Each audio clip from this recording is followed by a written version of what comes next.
Welcome at the press conference, Golden Gala Pietro Mennea in Florence, and what a place. I suppose it's difficult to find a better place for a press conference, and not only for a press conference. And we have to thank the Town Hall of Florence, Major Dario Nardella, and the sport assessor Guccione.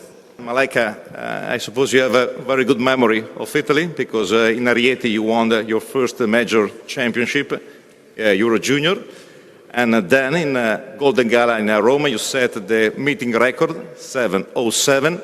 So what do we have to expect for tomorrow? Well, I mean, I'm really looking forward to my first jumping competition. Unfortunately, I got a bit sick, so I had the flu. And it set me a bit back in my training, so I just hope that I can have a good start, nonetheless. And for you, a special competition, not only as Italian, but you are from Florence, so it's like to jump in your backyard. Yes, basically. I'm really excited for competing in my hometown, in my home track. It's wonderful to see all this busy movement around the track, around the city, and I think it will be wonderful. It will be a wonderful show, so looking forward to it. This season you have a secret card, because the World Championship will be in Budapest, so for you, as your origin, it's like to compete at home.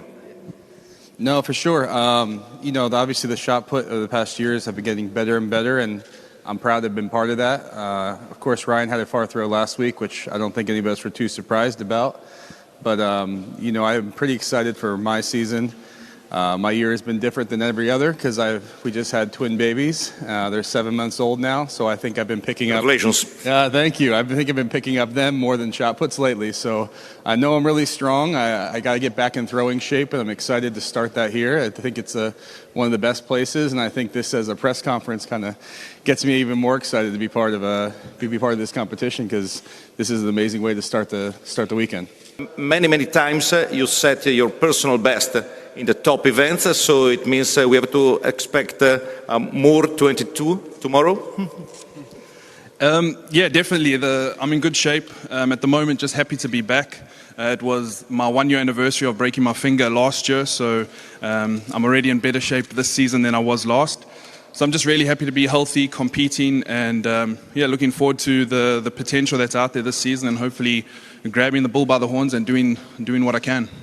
What impact does it have on the rest of the field when Ryan does something like that last week with the world record? How do you respond? I think it's the same. Maybe it wasn't the record I threw last year at the Diamond League, but I think when I threw 23 last year at the Diamond League final, it put a little fire under his butt when he was training this past season, and I'm sure that's why he came out ready to go. And I think it does the same for all of us when we see a far throw to start the season. But I think that we're not so caught up with that record as much as where it's going. I don't think that 23.50 is a limit in any way. I think 24 is probably right around the corner for a lot of us. So I think it's like a stepping stone, and I think we're all excited to be part of that journey. I remember when I threw 22 meters for the first time, I think I was the 22nd person in history to do it. And at this rate, we're looking, and we might have 20 guys this year who throw 22 meters. I mean, who knows? So the sport's evolving and getting better, and as long as you keep pushing, you'll be part of it. This is one of the strongest, maybe, long jump field in this competition, like all the women lining up, or it's like a world championship final.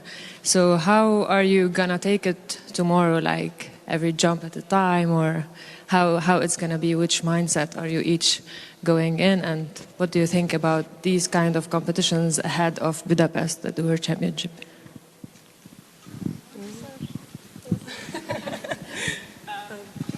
Okay. This is the best kind of situation, I guess. I mean, that's what we're here for. That's what the Diamond League is for, to get the highest or the best fields from the best athletes. So I'm really happy to compete in this field, and I think to feel the pressure before the actual World Championships is something good. I think it will keep us are on working hard, being there, being focused, giving our best, cheering for each other, and having a good time. Yes, as Malaika said, it's something that is really good and stimulating for us. It's somehow a little practice before the big stage, and it's amazing to share the field with these amazing ladies such as her and the others. So it will be very, very exciting and looking forward. Since the Tokyo Olympics, something has changed and athletics is growing. Obviously, it takes time. Nothing comes in a night. Being part of this process is amazing, and I'm sharing this stage, this process with a lot of youngsters, such as Lorenzo Simonelli, Nadia Batocletti, and others. So I think it's great seeing this young generation taking athletics in Italy at a really high level. So it's amazing. No, absolutely. My grandfather was from Hungary, and I remember going back. It was his first time when I think I was 4 years old, and I can, obviously have small memories of that. And then we went back a few more times after that. So it was really, really awesome for me. I was always saying I wish I had a track meet in Hungary. And last year was the first time I had a meet there. And it was really, really special for me because my family was able to come, who I haven't seen in years. And they showed up. I think the entire town of St. Petrofa showed up and bringing flags and banners. And they're excited to do it again for this World Championships. So I think not only will it be kind of a full circle for me and my family coming back, but then it's also I'm going to be bringing my twin babies there for the first time. So kind of my family is going to be all coming together at that World Championships, and I think you really can't ask for something more than that. From a distance perspective, I'm not too caught up on that. The part that I enjoy the most about the sport is kind of the meticulous dedication towards the process, and I think it's worked for me up until this point. I think the results tend to take care of themselves when you focus on all the other aspects outside of competition. So I think one thing that really drives me is just to try and see how much of my own potential I can really capitalize on, and the limits, there are really no limits. So I'm really looking forward to seeing what I can do. I'm really small for the sport. Sometimes that works for me, sometimes that works against me, but at the moment I'm just really enjoying pushing the limits for a really small physique within the sport of giants. Well, I see all of them as my opponents because they're all great athletes. So it's not a time to sleep. So we all have to do a good competition and see in the end who's going to win it. We are dying to know what it's been like balancing training and new fatherhood. Yeah, for sure.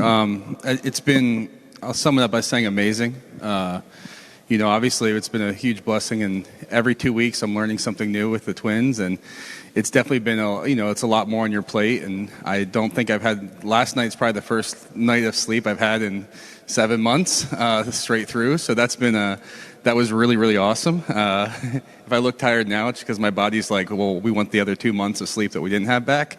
But, to me, it's like, I don't want to miss a moment, and people were like, I was getting a couple questions of, the hardest thing for me so far is my wife's a coach in college, a collegiate coach in the NCAA. So I've gone to every NCAA meet this year with the twins, which that maybe was more taxing than even the babies themselves.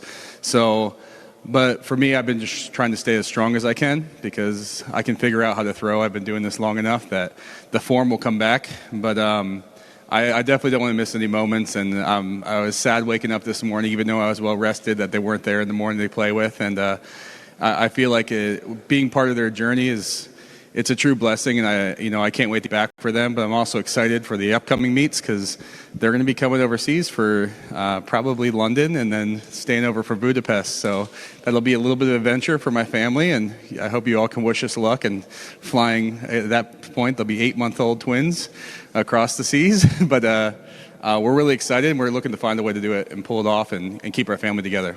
Dina is a great athlete, but she also have a degree in history at the University of Kent. So I suppose this place and Florence, the capital of the Renaissance, is a place that inspires you in the competition. Yeah, definitely.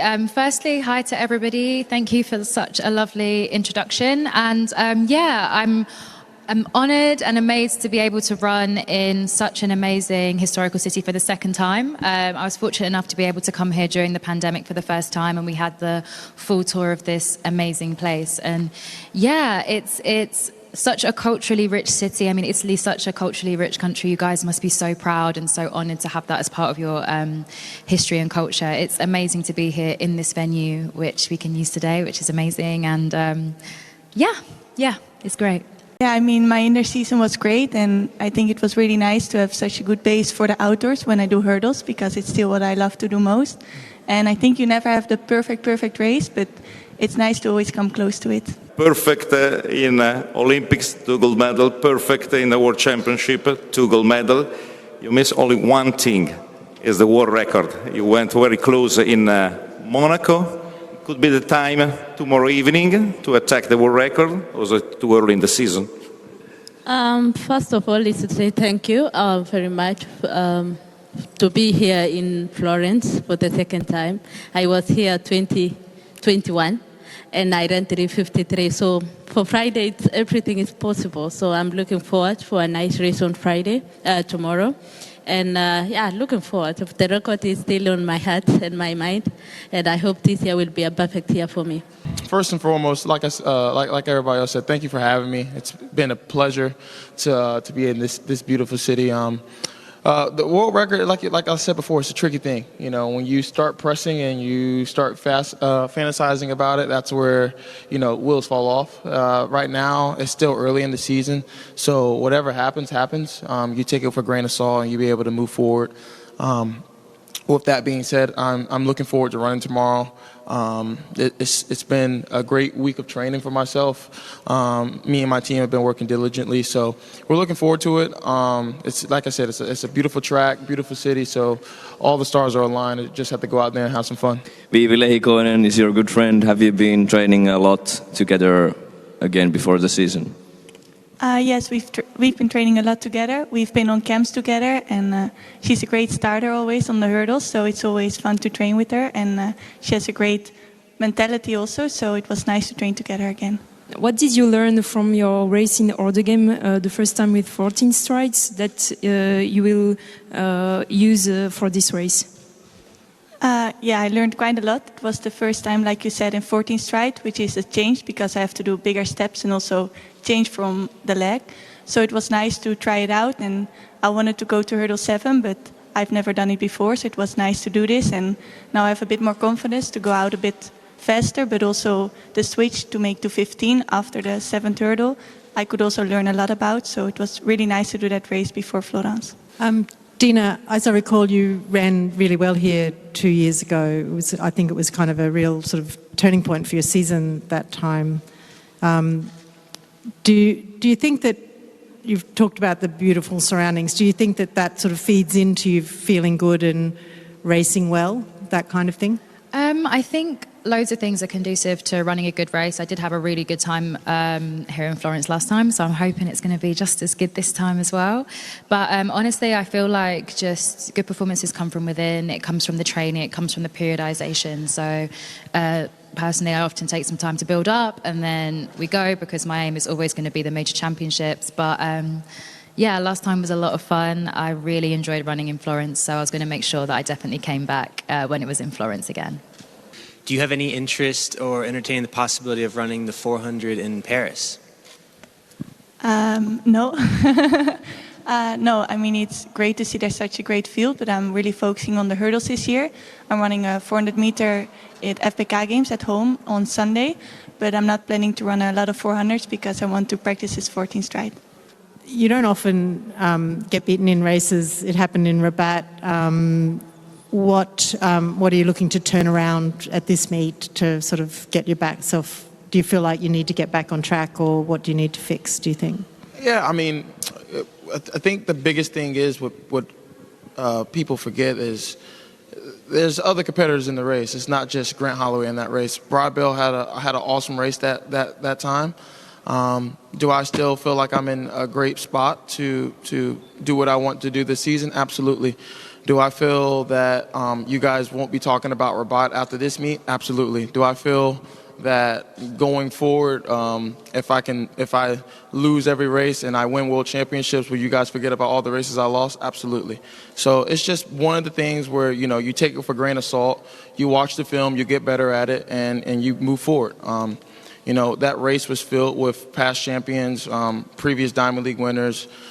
So the race was loaded, and I was just not on my A game that day. Brock Bell was the better guy. But we moved forward, and then the next time, whoever's in that race, I execute a little bit better, and I execute a little bit better going all the way through to Budapest. And my goal is to continue to repeat, be a three-time world champion on the 110 hurdles. And I fully believe I'm capable of doing that. My team feels I'm fully capable of doing that. So we keep the dream alive, and we take each race. We use each meet to get us ready for the championships.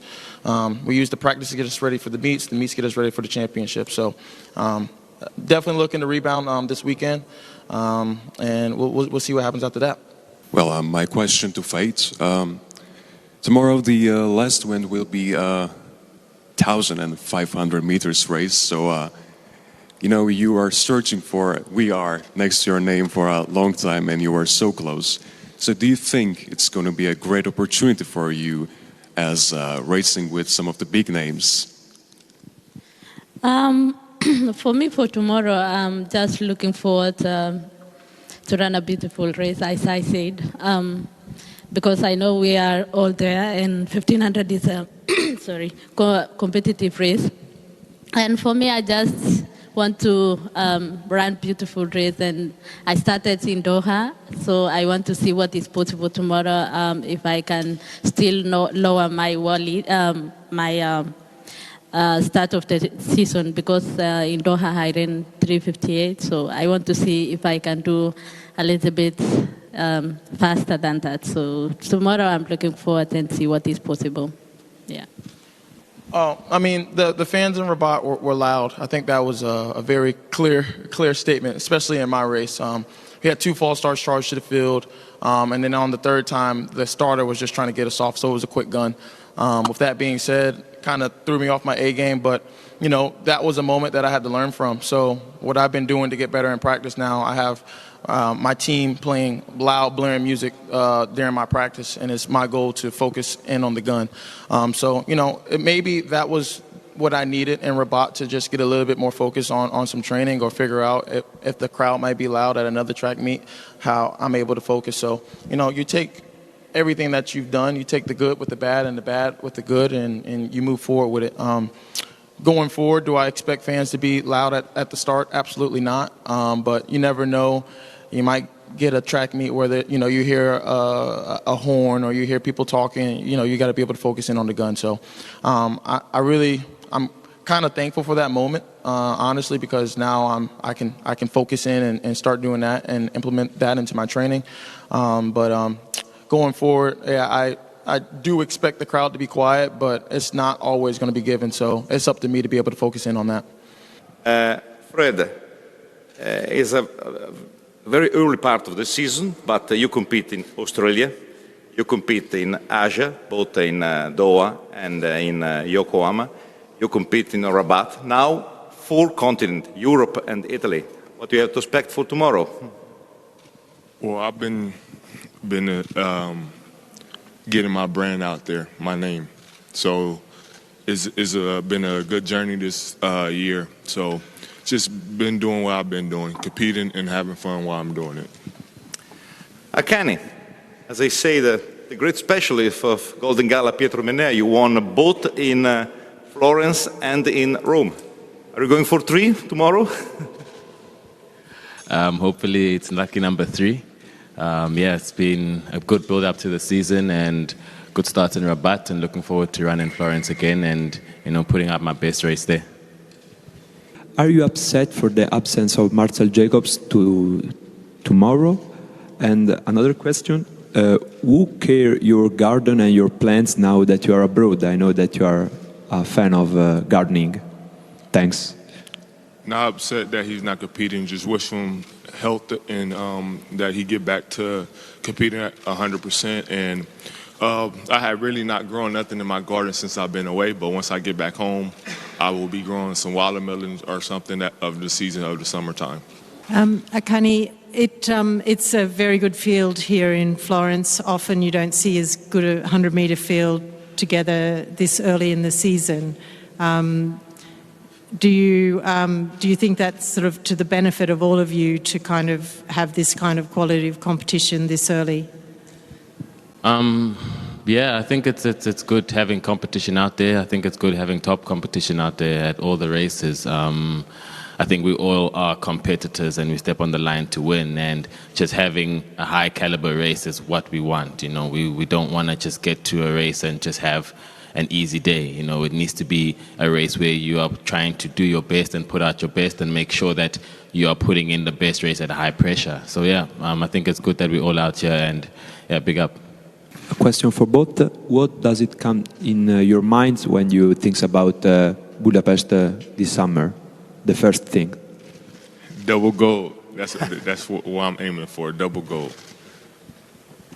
For me, it's to do the best I can and run the race I need to race. And Fred says he wants to go for the gold. I also want to go for the gold. So yeah, I guess it's going to be a show. Some or a lot of German athletes are running very fast times in small towns where no one is watching, and when they are on the big stage they are failing because the pressure is too high. How the both of you, how are you handling this pressure? Pressure is what we do in training and stuff. We are training at a high level week in and week out, so our coaches and stuff put us between pressure and training sessions and stuff. So when the track meet comes, it should be easy. Like we actually performing high level in training. So when they get to competition is like the easy part. The hard part we already did in training every day. I think Fred said it very well. I know in training, coach gives us targets to run, and that's pressure on you. You need to make sure you're running those times at training, because if you don't run those times, then you know you're not going to get it in a race. And coming to a race, it's literally just you and the line and trying to get to the line as fast as you can. And it's the enjoyment part of it. Training is hard, it's tough, the pressure's there at training, and when you get to the track, now you can actually enjoy it, have fun, and entertain. It's just like, it's a nice answer, because a lot of athletes I know, they are so nervous that they can't perform anymore. They have fun at training, but they don't have fun on the track. I think that's the difference. When you get to a point where you can start enjoying it and start seeing being on the track and being a competition as the entertainment part of it, then you'll enjoy it. Then you'll see all the crowd, you'll see the people, and you'll be like, okay, this is something that is supposed to be fun. This is something I'm supposed to enjoy. As much as I need to run fast, I can still be a part of the fun of it. I can still be a part of the enjoyment part of it. And I think that's where we are mentally. I think mentally you have to come with that mental strength to switch from the pressure of training and take the pressure out of competition and just enjoy. Hi, I'm Johnny Pace. I'm with Sidious. Fred, this is for you. So I have two questions. How has your training improved this year? What do you see as your biggest jumps and improvement that you've made? And then who do you see as your biggest competition this season? Nothing dramatically changed in training sessions. It's all about me, for myself, is staying healthy. The moment I stay healthy, is the world is mine. And like I said before, my big competitor in between myself. Like, you actually can't worry about nobody else, because you don't know what they training for, or what event they training for, or what meet they training for. I only know what I can do for myself between the days, and I'm competing. Two questions for both. Which sprinters of the past do you have as landmarks? And if you can steal a particular skill from each other, which particular skill would you choose? There's only two landmarks for me, and it's 969 and 958. Usain Bolt and Tyson Gay. So those are top 2 times, and those are landmark for me as an American, and those are landmark that I'm shooting for. So it's just like, I know what I got to do to get those times, but at the end of the day, you got to stay healthy. The moment I stay healthy and do everything I got to do, those are landmarks and stuff for me. For me, I think it's Usain Bolt, obviously, and Asafa Powell. I came into athletics at a point where Usain was running and Asafa was running, and they were the epitome of sports and epitome of sprinting. And that's just looking at them and trying to do as well as them and trying to do myself and where I want to go and see where I want to go and do the best that I can for myself. So yeah, it's those two, and yeah, just making sure I run fast and get better each time I step onto the track. Fred, related to this, can you tell us something about your trip in Japan?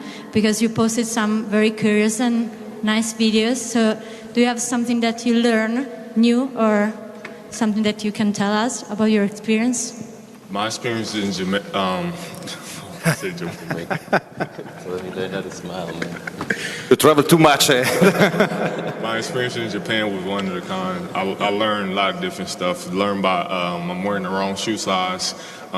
Just learning from the next generation, and it was a wonderful thing in Japan. So I learned different type of stuff. So Japan was very welcoming to me and it was wonderful.